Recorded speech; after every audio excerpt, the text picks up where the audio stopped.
Welcome to Sakshi life.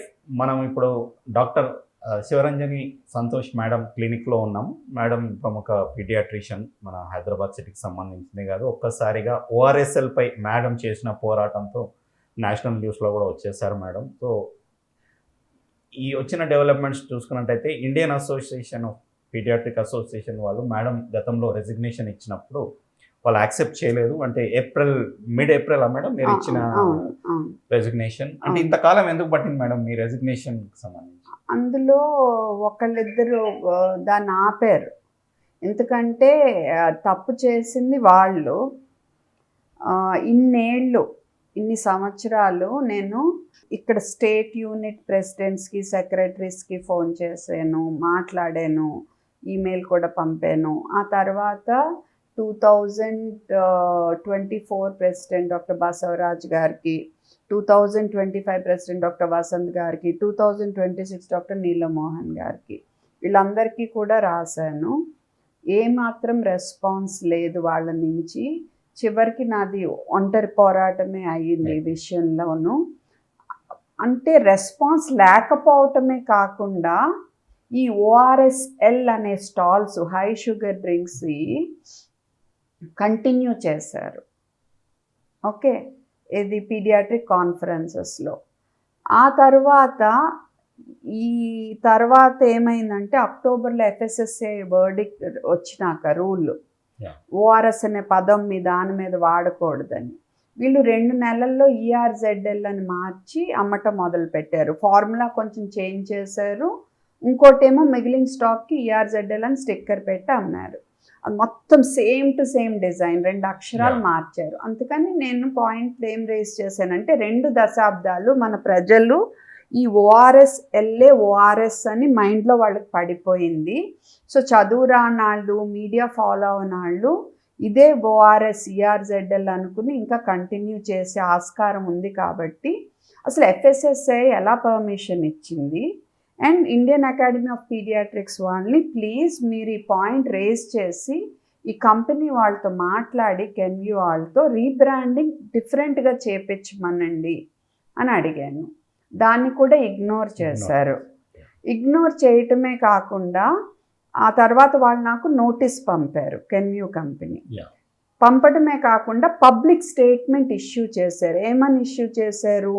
మా company యొక్క scientific products అంట. ఈ సైంటిఫిక్ కానే కాదు, 5 రెట్లు చక్కెర ఉంది అసలు నిజమైన ఓఆర్ఎస్లో ఉండాల్సిన దానికంటే. మోషన్స్ ఎక్కువ చేసే ద్రవ పదార్థం, ఎంతోమంది పిల్లలు నష్టపోయారు దానివల్ల. ఓకే, అది సైంటిఫిక్ ప్రోడక్ట్స్ని మేము ఈ పెడికాన్లో ప్రజెంట్ చేసాము అని పబ్లిక్ స్టేట్మెంట్ ఇష్యూ చేశారు. సో నేను ఇండియన్ అకాడమీ ఆఫ్ పీడియాట్రిక్స్ వాళ్ళని మీరు వాళ్ళు ఇచ్చిన పబ్లిక్ స్టేట్మెంట్ కండెమ్ చేయండి. ఎందుకంటే నువ్వు డబ్బులు ఇచ్చి కాన్ఫరెన్స్లో ఒక స్టాల్ పెట్టుకుంటే అదొక సైంటిఫిక్ ప్రోడక్ట్ని ఐఏపీ ఎండార్స్ చేసినట్టు కాదు పీడియాట్రిక్ కాన్ఫరెన్స్లో. సో నువ్వు దాన్ని ఏదో పెద్ద ఇదిగా పెట్టుకోకూడదు. ఇది వీళ్ళు కండెమ్ చేయాల. అది కాకుండా నేను ఇన్నిసార్లు అడిగినా కెన్యూకి వాళ్ళు రాయలేదన్నమాట. ఈఆర్జెడ్ఎల్ బ్రాండింగ్ మీరు వేరేగా చేయండి అనేది. ఎందుకంటే ప్రజలు నష్టపోయే ఆస్కారం ఉంది, మోసపోయే ఆస్కారం ఉందని. అది కాకుండా నేను వీళ్ళు నోటీస్ పంపాక నాకు Johnson Johnson PTE limited and Kenvue నేను ఒక ప్రెస్ కాన్ఫరెన్స్ పెట్టా ఆ రోజు. ఓకే, ఆ ప్రెస్ కాన్ఫరెన్స్ జస్ట్ మొదలవుతుంది అనగా ఒక అరగంట ముందు ఒక సీనియర్ ఆయన, ప్రెసిడెంట్ ఎలెక్ట్ అంటాము, ఆయనతో ఫోన్ చేపించారు. ఏంటి, ఐఏపీ ఈజ్ బిహైండ్ యూ అని. అంటే మేము మిమ్మల్ని సపోర్ట్ చేస్తాము, ఈ నోటీస్ని కండెమ్ చేస్తామని. నమ్మాను, మోసపోయా. అందుకని ప్రెస్ కాన్ఫరెన్స్లో ఐఏపీ విషయంలో జరిగినవన్నీ నేను మాట్లాడలేదు. సో మోసపోయా అన్నమాట. నేను మాట్లాడకుండా ఉండటానికి మరి వాళ్ళు వేసిన ప్లానో ఏమో నాకు తెలీదు అది. ఓకే, సో ఆ evening message IIP president doctor నీలం మోహన్ నుంచి అందరికీ ఏమొచ్చిందంటే ఈ ఓఆర్ఎస్ఎల్ ఈఆర్జెడ్ఎల్ గురించి మేము ఒక కమిటీ ఫామ్ చేస్తున్నాము, 2 నెలల్లో ఒక పొజిషన్ స్టేట్మెంట్ ఇస్తామని. ఇంకా నాకు అది చూసి విరక్తి వచ్చేసింది. ఇదంతా చూసి లైక్ నేను ఇమ్మడలేనిటువంటి మోసపూరితమైన అండ్ ఫార్మా ఫండింగ్కి ప్రయారిటీ, అంటే పిల్లల సేఫ్టీ కంటే పబ్లిక్ సేఫ్టీ కంటే వాళ్ళు ఇచ్చే ఫండ్సే వీళ్ళకి ఎక్కువైనాయి, ఇంకా నేను ఇమ్మడలేను వీళ్ళతో అని నేను రిజిగ్నేషన్ ఇచ్చాను. అది ఎప్పుడు మేడం? ఏప్రిల్ 15 ఎగ్జాక్ట్ డేట్ గుర్తురాల, ఏప్రిల్ 10, 11, 12లో ఆ టైంలో పంపాను. కానీ మరి వాళ్ళు యాక్సెప్ట్ చేయలే. నాకు ఎలాగలా తెలుస్తాయి కదా కొన్ని విషయాలు. ఏం తెలిసిందంటే అందులో ఒక్కళ్ళు మట్టుకు దాన్ని గట్టిగా ఆపారు. దానివల్ల ఇప్పుడు వరకు వాళ్ళు పంపలేదు, ఇప్పుడు పంపారు. అది ఆపాలనుకున్నాడు, ఆపలేకపోయారు. ఓకే, సో అలా యాక్సెప్ట్ అయింది. బట్ ఈ 2 నెలల్లో కూడా నా గురించి ఎంత దుష్ప్రచారం చేశారంటే, ఈమె పబ్లిసిటీ కోసం చేస్తుంది. ఎవరన్నా పబ్లిసిటీ కోసం అంత రిస్క్ తీసుకుంటారా? ఓకే, అండ్ ఈమెకి ఇన్స్టాగ్రామ్లో 9 లక్షల ఫాలోవర్స్ ఉన్నారు, దానివల్ల డబ్బులు వస్తాయంట. ఒక్క పైసా రాదు నాకు దానివల్ల. ఎందుకంటే అది అలా దాన్ని కమర్షియల్ చేసే వాళ్ళకి వస్తాయి, నేను ఎప్పుడు కమర్షియల్ చేయలే దాన్ని. ఓకే, సో అలా చాలా వికృతంగా, అంటే నేను ఒక మంచి పని చేసినందుకు కనీసం వాళ్ళ కాన్ఫరెన్స్లో ఎంతోమంది నన్ను సెలబ్రేట్ చేసుకున్నారు, కనీసం ఒక వర్డ్ కూడా అంటే ఐఏపీ ఒక మెసేజ్ పంపుతారనమాట, ఇంత సాధించింది మన పీడియాట్రిషియన్ అని. అది జరగల, అది వదిలేద్దాం. ఓకే, కనీసం కెన్వీ ఇచ్చిన పబ్లిక్ స్టేట్మెంట్ని కండెమ్ చేయలేదు. ఓకే, తర్వాత పొజిషన్ స్టేట్మెంట్ వాళ్ళు రిలీజ్ చేశారు ఈ కమిటీ ఫామ్ అయ్యాక. అందులో ఓఆర్ఎస్ మీ డైరియా వామిటింగ్కి ఇవ్వాలి, WHO రికమెండెడ్ ఫార్ములా అనే. ఇప్పుడు కొత్తగా రిలీజ్ చేయాల్సింది ఏముంది, అది ఎప్పటి నుంచో అందరికీ తెలిసింది.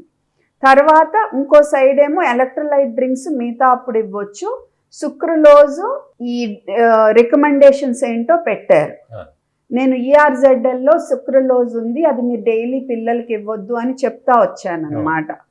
సో వీళ్ళు సుక్రలోజ్ డైలీ ఇవ్వద్దు అని పేరెంట్స్కి చెప్పలా, సుక్రలోజ్ ఇళ్ళల్లో ఓకే ఓకే అన్నట్టు, అంటే చాలా డిప్లొమాటిక్గా గోడ మీద పిల్లిలాగా దాన్ని టచ్ చేశారనమాట. వేరే వాటి గురించి మాట్లాడలేదు.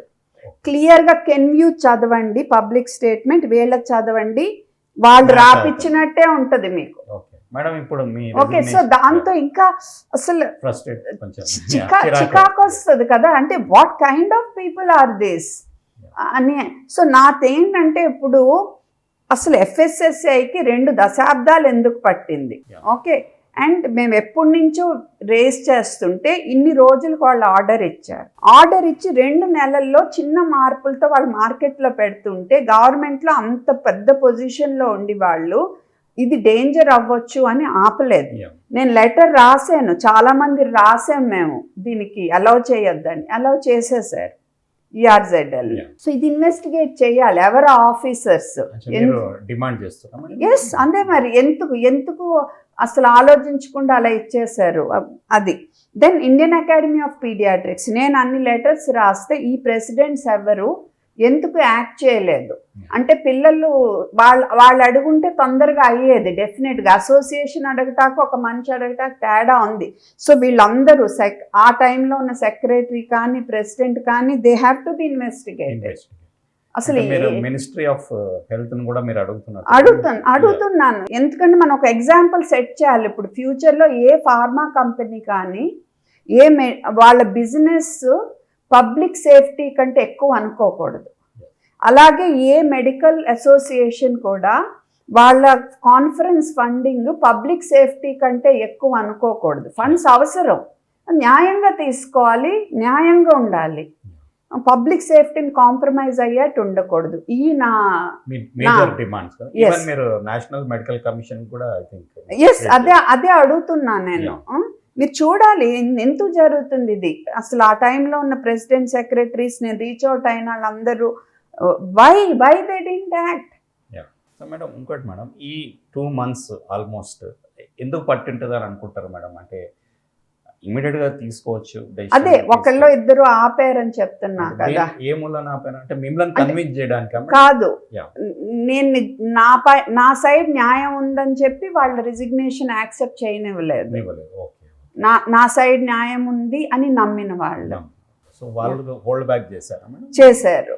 సో అంటే ఇప్పుడు ఈ డెసిషన్ ఇప్పుడు రావడానికి కొత్త బాడీ ఏమైనా వచ్చిందా? లేదు వాళ్ళే అదే, yeah. ఇప్పుడు మనకి ఒక 14-15 మంది ఉన్నారు. ఒకళ్ళు ఎలాగోలాగా నేను ఒప్పుకొని అంటున్నారు. చివరికి ఆ 13 మంది వాళ్ళని ఓకే, తొక్కేయొచ్చు కదా. Majority rules. Madam, Indian pediatric association కు పెద్ద చరిత్ర ఉందని వింటాం మేము. చాలా మంచి వాళ్ళు ఉన్నారు. ఇది వరకు అసలు ఎంత మంచి వాళ్ళు ఉన్నారు. చాలా చాలా పెద్ద పెద్ద మంచి ఎథికల్ గా ఉన్న లీడర్స్ ఉన్న దాన్ని వాళ్ళు ఇప్పుడు ఇలా చేశారనమాట. అంటే గతంలో చాలా ఇట్లాంటి పోరాటాలకు ముందుండి క్వాలిటీ పరంగా చాలా డాక్టర్ అమ్దేకర్ సార్ ఉన్నారు, డాక్టర్ అరుణ్ గుప్తా సార్ ఉన్నారు, డాక్టర్ తుతేజ సార్ ఉన్నారు, ఇలా చాలా మంది ఉన్నారు. అంటే ఇట్లాంటి ఇష్యూస్ వచ్చినప్పుడు డాక్టర్ అశోక్ బంగా సార్ ఉన్నారు, చాలా మంది ఉన్నారు. సో చాలా మంచిగా నిజాయితీగా ఉండేవాళ్ళు. ఇప్పుడు ఇలా అయిపోయింది. అంటే ఈ ఇండియన్ పీడియాట్రిక్ అసోసియేషన్ మీద పూర్తిగా మీకు నమ్మకం పోయిందని చెప్పొచ్చా? అందరి మీద కాదు, ఇప్పుడు ఇప్పుడున్న లీడర్షిప్, body, ఇప్పుడున్న లీడర్షిప్. ఎస్, మేడం, మీకు చాలా మంది బ్యాక్ చేశారు ఇనిషియల్ స్టేజెస్ లో, different kind of federation of doctors ఇప్పుడు ఉన్నారు. ఇప్పటికీ కూడా మీకు ఇప్పటికీ ఎథికల్ డాక్టర్స్ నాకు బ్యాకింగ్ ఉన్నారు. ఇప్పుడు మీ రెసిగ్నేషన్ వాళ్ళు యాక్సెప్ట్ చేసిన తర్వాత మీరు ఎక్స్ లో కూడా పోస్ట్ చేశారు, నౌ యూఆర్ ఫ్రీ బర్డ్. అంతేగా మరి. Yeah. మొన్నటి వరకు కొంచెం సరే సరే సరే నెమ్మదిగా విల్ గెట్ ఇట్ చేంజ్ అనో ఏదో ఆపేరు నన్ను పెద్దవాళ్ళు. ఏదో మార్పు వస్తుంది వాళ్ళ లోపని కూడా మీరు ఎక్స్పెక్ట్ చేశారు. ఇంక ఇప్పుడు అనవసరం అనిపించింది. సో మీరు ఇప్పుడు నెక్స్ట్ లెవెల్ కి తీసుకెళ్తారా మేడం? ఇప్పుడు మీరు చాలా స్ట్రాంగ్ గా డిమాండ్ చేస్తున్నారు. అసలు ఇండియన్ పీడియాట్రిక్ అసోసియేషన్ ఒక డెసిషన్స్, వాళ్ళ స్టాండ్స్ గత 3-4 నెలల్లో జరిగి డెఫినెట్ గా ఇన్వెస్టిగేట్ చేయాలి. అండ్ ఈవెన్ మీ యొక్క కాన్ఫరెన్స్ 3-4 సంవత్సరాల్లో జరిగింది. ఆ కాన్ఫరెన్సెస్ లో ఈ స్టాల్స్ పెట్టడం కూడా మీరు ఇన్వెస్టిగేట్ చేయాలి. ఎందుకంటే అసలు అది మెడికల్ ప్రోడక్ట్ కాదు, ఏదో మాజాలాండ్ జ్యూస్ ఐఏపీ కాన్ఫరెన్స్ లో why should it be they? అంటే మీరు నాట్ ఓన్లీ అండ్ అది కూడా వాళ్ళ దృష్టికి నేను అన్నిసార్లు తెచ్చాక మీకు ఈమెయిల్స్ అన్ని కావాలంటే షేర్ చేస్తాను నేను, వాళ్ళకి రాసినవి. దేనికి వాళ్ళు ఒప్పుకోలేదా? అసలు రెస్పాన్సే లేదుగా, రెస్పాన్సే లేదు. మీతో కూర్చొని మాట్లాడిన సందర్భాలు ఈ 2 months లో? నో, ఈ 2 months లో మీకు థ్రెటనింగ్ కాల్స్ కూడా చాలా వచ్చి ఉంటాయి మేడం? లేదు, థ్రెటనింగ్ ఏం లేదు. కానీ నన్ను బాగా బద్నాం చేయటానికి మట్టుకు బాగా ప్రయత్నించారు నా పేరు. మీరేమన్నా కోర్టుని ఆశ్రయిస్తారా మేడం ఈ ఇన్వెస్టిగేషన్ విషయం? ఇంకా ఆలోచించాల ప్లాన్ ఆఫ్ యాక్షన్. ఎందుకంటే మీరు చాలా క్లారిటీగా చెప్తున్నారు, ministry of health and national medical commission ఖచ్చితంగా ఇండియన్ పీడియాట్రిక్ అసోసియేషన్ మీద, Indian pediatric association and FSSAI కూడా ఎందుకు తొందరగా ఇలా చేసింది, సో ఏ ఆఫీసర్స్ చేశారు, ఈ రెండు డెఫినెట్ గా చూడాల్సినవి. మేడం, ఎలా సెట్ చేయాలంటే ఫ్యూచర్లో ఎవరు పబ్లిక్ సేఫ్టీని కాంప్రమైజ్ అయ్యే విధంగా ఏ కంపెనీకి పర్మిషన్స్ ఇవ్వకూడదు. మేడం, దీనికి రిలేటెడ్ ఇంకోటి మేడం, అంటే May 22 or 23 ఒక న్యూస్ వచ్చింది మేడం. 169 డ్రగ్ శాంపుల్స్ అవన్నీ క్వాలిటీ పరంగా కరెక్ట్గా లేవు, అందులో ఒకటి స్పూరియస్గా కూడా ఉంది, సంథింగ్ రిలేటెడ్ టు కిడ్నీ స్టోన్స్కి సంబంధించి. ఈ సెంట్రల్ క్వాలిటీ రిజిస్టార్ ఏదో CDSC వాళ్ళు ఒక రిపోర్ట్ ఇచ్చారు మేడం. సో అంటే 169 or 68 డ్రగ్ శాంపుల్స్ కరెక్ట్గా లేవు అని ఒక ఒఫిషియల్ బాడీ ఇస్తుంది. అంత ఇచ్చినప్పుడు దీనికి ఎందుకు ఇవ్వట్లేదు మేడం? డబ్బులు అయి ఉండొచ్చు. ఎందుకంటే అది జస్ట్ ఒక 10-15 days బ్యాక్ న్యూస్లో ఉంది మేడం. అదే నేను ఇన్వెస్టిగేట్ చేయమంటున్నా, అదే కదా నేను ఇన్వెస్టిగేట్ చేయమంటున్నా. ఎవరి చేతుల నుంచి ఎవరికి డబ్బులు మారిని, ఎందుకు ఇంత ఇంపార్టెంట్ పాయింట్ మీకు అందరికీ నేను ఓన్లీ ORS అని పట్టుకున్నట్టు అనిపించవచ్చు, బట్ దీనికి చాలా చాలా ఇంపార్టెంట్. ఇది 20th century వండర్ డ్రగ్ అంటారు దీన్ని. ఎన్నో కోట్ల ప్రాణాలు నిలబెట్టిన డ్రగ్. దాన్ని ఇష్టం వచ్చినట్టు 2 దశాబ్దాల ఆ పేరును వాడుకుని ఎంతో నష్టం చేసిన, ఇంత నేను గట్టిగా అడిగిన ఎవ్వరు అంటే సోషల్ మీడియాలో డాక్టర్స్, ప్రజలు, జర్నలిస్టు, పాడ్కాస్టర్లు తప్ప మెడికల్ బాడీస్. ఎవరైతే దీని మీద but endocrine society of India women paediatricians forum వాళ్ళు సపోర్ట్ చేశారు. వాళ్ళు అట్లీస్ట్ నా పిటిషన్ లో ఇంప్లీట్ చేశారు. అంటే ఈ 169 డ్రగ్స్ క్వాలిటీ సరిగా లేదన్న దాన్ని మీరు ఎట్లా చూస్తారు మేడం? అంటే ఒక రిపోర్ట్ వాళ్ళు పబ్లిష్ అయింది మీడియా. క్వాలిటీ కంట్రోల్ కనీసం చేస్తున్నారు అని హ్యాపీగా ఫీల్ అవుతాను, కనీసం అది ఆపారు అని. బట్ ఇప్పుడు మీరు మధ్యప్రదేశ్లో కాఫ్ సిరప్ ఇన్సిడెంట్ చూసారు. అది మరి అథారిటీస్ మిస్టేక్, యాక్చువల్గా ప్రొడక్షన్ ఫ్యాక్టరీ వాళ్ళ మిస్టేక్. కానీ ఇప్పుడు వరకు జైల్లో ఉన్నారు ఆ డాక్టర్ గారు. కాఫ్ సిరప్ లో కంటామినెంట్ ఉంది, మ్యానుఫ్యాక్చరింగ్ మిస్టేక్, వాళ్ళ క్వాలిటీ కంట్రోల్ మిస్టేక్, పర్మిషన్ ఇచ్చిన డ్రగ్ కంట్రోలర్ అక్కడ ఆఫీసర్ అంటే సిడిఎస్ఈఓ నుంచి ఉండరు, ఏ స్టేట్ కా స్టేట్ ఎఫ్డిఏ ఉంటారు, రీజనల్ ఉంటారు. సో వాళ్ళ మిస్టేక్. సో ఆ మిస్టేక్ అయితే ఈయన ఇప్పటికీ జైల్లో ఉన్నారు, బెయిల్ రావట్లే. ఈయన వైఫ్ డాక్టర్స్ జైల్లో ఉన్నారు, డాక్టర్ వైఫ్ జైల్లో ఉన్నారు, ఇంకా బెయిల్ రావట్లేదు. దానికి సంబంధించిన కంపెనీ ఓనర్స్ వాళ్ళు ఉన్నారో లేదో నాకు తెలియదు, బట్ ఆఫీసర్లు అయితే లేరు. అంటే ఈ క్వాలిటీకి సంబంధించిన ఆఫీసర్లు ఎవరు నాకు తెలిసి లేరు.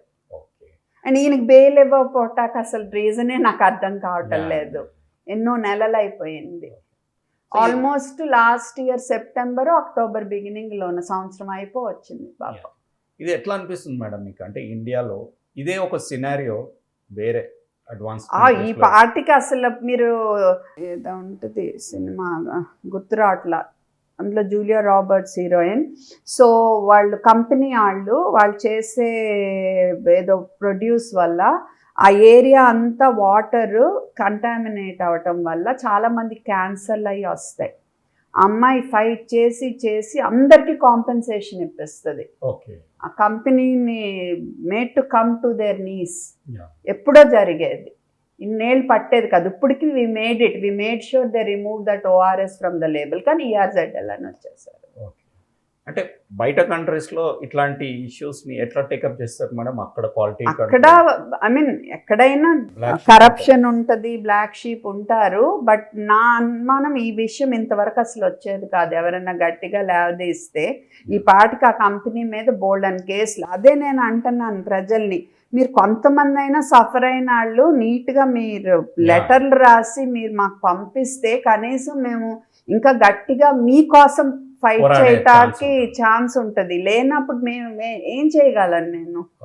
ఎందుకంటే హాస్పిటల్లో డైరియా వాళ్ళు చనిపోయారని రాస్తారు, కానీ డైరియా వాళ్ళు అడ్మిట్ అయ్యారని రాస్తారు, కానీ ORSL వాళ్ళ డైరియా ఎక్కువై చనిపోయారు, డైరియా ఎక్కువై అడ్మిట్ అయ్యారని రాయరు.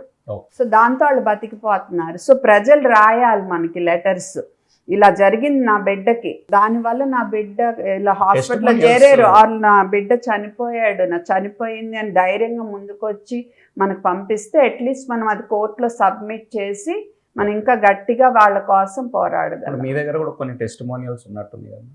కొన్ని ఉన్నాయి, కానీ ఇంకా వోకల్ గా రావాలి, సరిపోవు.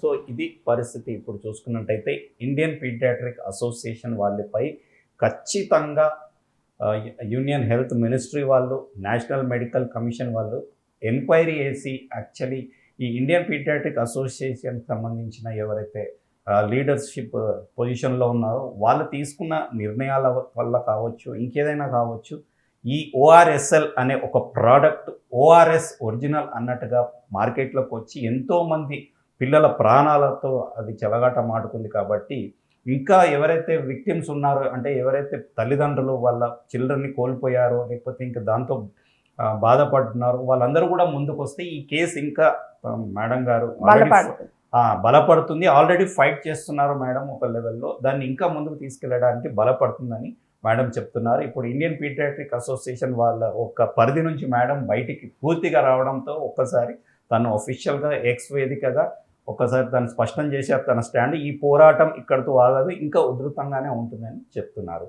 ఇది మనం ఈ వీడియోలో ఈ ORSL అనే ఈ ప్రోడక్ట్ ఎట్లా మార్కెట్లోకి వస్తుంది, ఎన్ని అడ్డంకులు అంటే మేడం పరంగా ఎన్ని ప్రొటెస్ట్ చేసినా కూడా అది ఇంకా మార్కెట్లోకి ఉంది. కాబట్టి ప్రజలు ఇప్పుడు అప్రమత్తం కావాలని మేడం చెప్తున్నారు.